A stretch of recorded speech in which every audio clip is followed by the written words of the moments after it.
What's happening? I'm not sure if you guys are going to get this audio very well. I'm on my way to the airport right now because this weekend I'll be at Holly's MoParty in Bowling Green, Kentucky, with my friend Matt, better known as BigBlock from BigBlock's Garage. We're going to road trip out from Arkansas, which is where Matt lives. We're going to take like a 8 or 10 hour drive out to Bowling Green and spend a couple days out there surrounded by Mopars. It's going to be a lot of fun. I have a really exciting announcement for tomorrow. I actually have a little bit more involvement in this year's MoParty, and I'm really excited about it, but it hasn't been officially announced yet, so stay tuned for that. I'm sure Matt and I will be going live from the road to talk Mopars and talk about MoParty and what we expect. It's going to be a lot of fun. MoParty has become one of my favorite destinations outside of the West Coast for events because, man, they put on one hell of a shindig. I'll say that. I was really impressed last year, and this year's supposed to be bigger. So, that being said, I'm super pumped about MoParty. I hope there's a lot of you guys that are going. I'm not sure how many people I know that are going to be there, but I know a handful of people are going to be there. What's up, everybody that's joining in the chat? I'm trying to drive, so if I don't pay too much attention to the chat, please don't hate me. But MoParty is an awesome show. I wish that there was more Mopar events closer to me because these trips cost me a lot of money.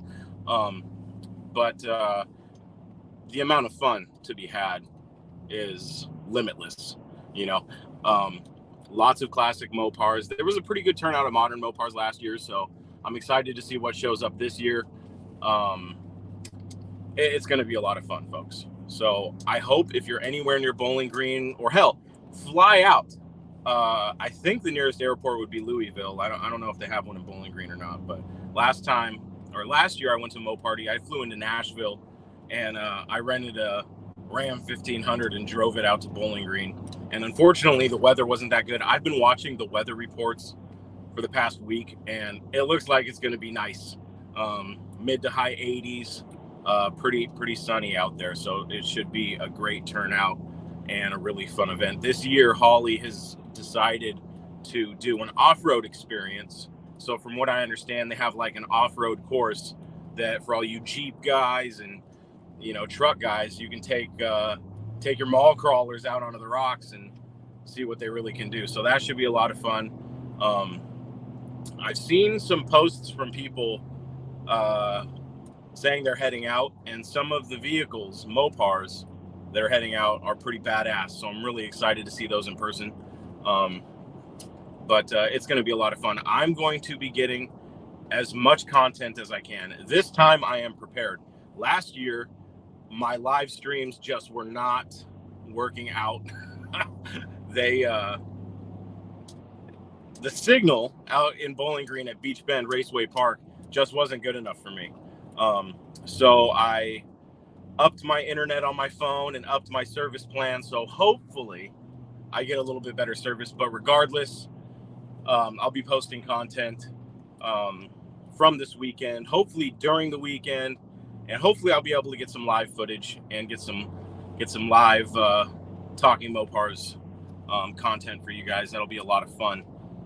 And then Matt and I'm pretty sure we're planning on podcasting every night, so that should be a lot of fun. And for those of you that don't know, Matt and I co-host a paranormal podcast every Saturday night. So I'm sure we'll be talking some paranormal and talking Mopars. It's going to be just an awesome weekend. This is one of my favorite things to do when it comes to the podcast. Aside from the podcast itself, traveling for the show and getting to meet all the people that listen and all that fun stuff. Man, it's so much fun. I love meeting other Mopar enthusiasts, especially ones that have been following me for a while, or even back when, you know, Talking Mopars didn't exist and it was the Mopar Hunter, and I was growing that following. And now to be, you know, Talking Mopars podcast and finally starting to get some recognition. I have some pretty fun interviews that are going to be coming soon, so stay tuned for those. I wanted to. A lot of people have asked me about bigger names coming to the podcast, which, I usually respond, "What are you talking about? We've had the biggest names in Mopars." But obviously, there are so many people in this community that I want to get on the show, and I felt like continuing to grow the show and grow the following and grow the audience, that it would eventually get to the point where I feel like I have more to offer. The term celebrity, I don't really like it that much, but there's a lot of Mopar people in the community that I know. I've had so many people reach out to me like, "Oh, we want to hear from so-and-so. You should interview so-and-so." I'm working on it, and I'm really excited for this upcoming year. I think we're finally starting to make some waves. But for those of you that actually listen to the show as a podcast, you've probably... I finally got an advertising deal, but I want you guys to know that the ads that you hear that I am not recording, that is not me talking, I have no say really in what ads they are. So I've had a couple people reach out to me about some of the ads that were played, and we don't have to talk about them here, but I thought it was pretty funny that they would choose my podcast to play those ads. So we'll see what happens with that. But got to be honest, to keep doing what I'm doing and to keep hitting the road and stuff, I really need to start getting some money flowing in. So that's what we're doing. I know I had a couple people reach out to me asking me about these reels, these 30-second reels that I've been posting nonstop. One of my friends even called me a spammer, which, it was kind of funny. The thing about it was I had a certain goal I needed to meet with Facebook. And unfortunately, I was about, I think all in, I was like 5,000 or 6,000 plays away from reaching that goal, which bums me out, but it was to the wire last night. I was up till midnight watching the numbers, and they just weren't getting where I needed them to. I had 3 reels that needed about, I think around 200 or 2,500 views a piece to hit the goal. And then the goal was at least a minimum of 10,000 plays for 15 reels. So that's 150,000 views. And I was a little bit short, which, Facebook would have paid for this trip had I got that bonus, but that's all right. It's fun. I really like the reels because it allows me to share a lot of the content that I've had that, everybody posts pictures, and pictures are cool. I love pictures. I'll be posting probably a lot of pictures this weekend, but there's something about live video content that I'm personally more interested in. That's why I'm trying to dabble a little bit more on YouTube. I've got so much on my plate, and so much has happened this year, not only for the podcast, but mostly in my personal life. It's really hindered my ability to really focus, but enough with my bullshit excuses. We are on our way to the airport. We're going to have a great time at MoParty. I hope you guys are there. I hope you guys at least tune in to the after show podcasts. And if I can go live during the event, I will do the best that I can. So for those of you that unfortunately can't make it out to Bowling Green, don't worry. I'm going to hopefully have you guys covered, so you won't miss out on too much. But if you're kind of bummed out that you're not making it to this year's MoParty, then pre-plan for next year. It's usually around the same time every year, about mid-September is when MoParty happens. It is a really fun event, and I think it's on the way to being one of the biggest Mopar events in the country, which is a lot of fun because ideally I can hopefully someday make just enough money to get to all the biggest Mopar and muscle car events that I can get to in the country. But that's still a goal of mine, and I'm working slowly to reach that goal. But like I said, it's so much fun getting to talk Mopars with people in person, you know, and meet the people that listen to the show that I've never met, you know, face to face. That's a lot of fun for me. And obviously going to any type of automotive event for me is a lot of fun. And I'm sure it's a lot of fun for you guys. So hopefully next year, MoParty will be even bigger. Everything that I've heard is that this year is gonna show last year up pretty good. So as long as the show keeps getting better and better, then I think Holly's just gonna keep throwing everything they have at it to make it one of the best Mopar events in the country, which is really fun. And it's you know, not bad to have more Mopar shows. I mean, in my opinion, especially events like these. Now, I love a good car show, but events like MoParty are really fun because you have the car show, the swap meet, you have autocross, you have Dodge thrill rides. You know, we have this off-road course now this year. And then, of course, you have drag racing, all happening simultaneously. So it makes it so much fun. There's something for everybody at these shows, whether you're into old Mopar trucks like tin grills or first gens, or, you know, you're a OE restoration type of person, or maybe you're a ratty Mopar person or a modern Mopar person, or maybe you're just a Mopar enthusiast in general. Shows like this are the best. I've often thought about how fun it would be to do a Mopar, a Talking Mopars Invitational sometime.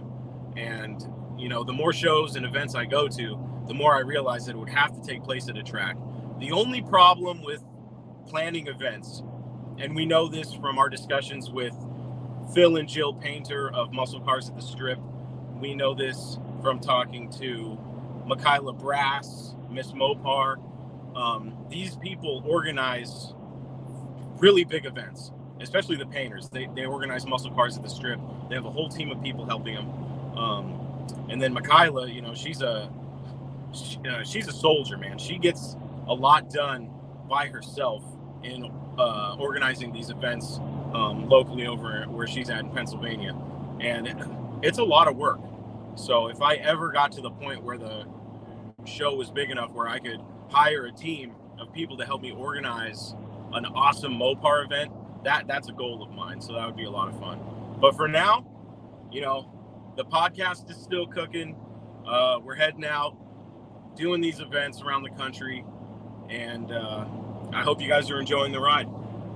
It's been a lot of fun for me, and I know some people have reached out to me like, hey man, the podcast has been lacking in episodes, and I hate to feed excuses to you guys, but I thought that I could skip a week and get a few out in the next coming days, just because, you know, Matt and I are going to be down there, and, you know, we have an Airbnb, so every night we'll be able to go back, and it sounds like there's going to be a nice little living area for podcasting purposes, so that should be a lot of fun. But I'm really excited. If you're in the chat and you're heading to Bowling Green, be sure to come say hi to me. I'll be wearing a high-vis vest for media, but I'll have my Talking Mopars hat on. So if you see me, definitely say hi. If I'm streaming or doing content, I don't care. Come up, say hi. Don't feel bad about interrupting me. I always have people say, I saw you, but I didn't want to say anything because you were recording. And I always say, oh, don't worry about it. Come say hi. I hate missing out on getting to meet people. So if you see me out in Bowling Green, definitely come say hi. Like I said, my partner in Mopar crime, BigBlock, is going to be with me. So, it ain't a party until Chris from Talking Mopars and BigBlock are there. So it's going to be a lot of fun. Hopefully, we were talking about trying to organize some sort of event, like after show event. So every day after the event, maybe we can all, you know, whoever wants to go can meet us at a place, maybe have some drinks, have some food, and talk Mopars. That would be a lot of fun. Last year, we went to this place called the Mellow Mushroom. It's a really good pizza joint. They got good beer. And right across the street from the Mellow Mushroom is an old Chrysler dealer. It's not a Chrysler dealership anymore, but they have this really cool mural on the back of this brick building. I took some pictures of it with the crew last year, with the motley crew of Mopars. So we're going to get some more pictures. Oh, shit. We've got some construction going on here. But I'm going to get some more pictures there. I thought it would be awesome to get a group of people together for a photo opportunity by that huge mural. I thought that would be really cool. So hopefully we can get some people together. So I'll be talking to everyone that I run into down there about it. And then they also have a cruise through the countryside, which I missed out on last year. Hopefully this year we'll be able to check it out. Shout out to a buddy of mine and Matt's and a fellow member of the Motley Crew of Mopars, Chris Maddox.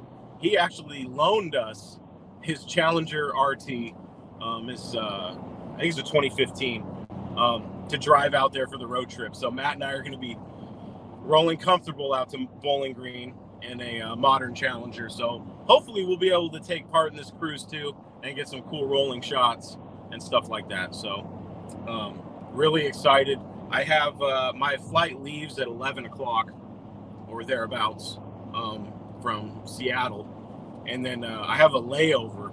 It's a few hours, unfortunately. I have a layover in Dallas, Texas. But if anyone I know is going to be at SeaTac Airport at about 9 o'clock to 11, get at me. Maybe we can hang out and talk Mopars. If anybody's going to be at DFW in Dallas, Fort Worth, at that airport at like 5 a.m. to like 8, I'll be hanging out there for a while, probably pretty bored. So if for whatever reason you have a layover in the same airport, come say hi. I highly doubt that will happen, but never know. I've been surprised in the airport before. My buddy Bailey from Mopars 5150, after the first year I went to Muscle Cars at the Strip, which was last year this time, he saw me at the airport, but everybody was wearing masks, so I didn't recognize him. But it was cool getting to meet him, and hopefully this year I'll get the opportunity to meet a lot of the people that I missed out on meeting last year. That's a huge goal of mine at this show, aside from content, and then the special opportunity that Holly's given me to take part in the show. That's going to be a lot of fun.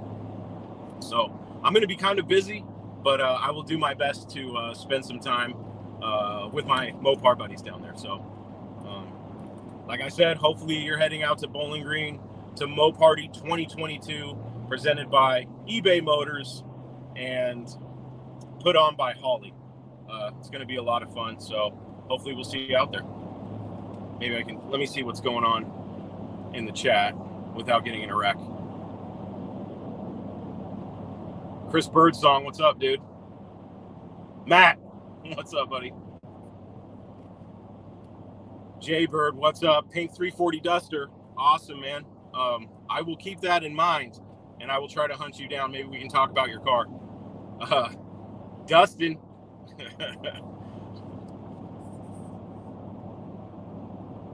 Here for the LS swap talk. Yeah, that'll be in about 3 hours when I'm asleep.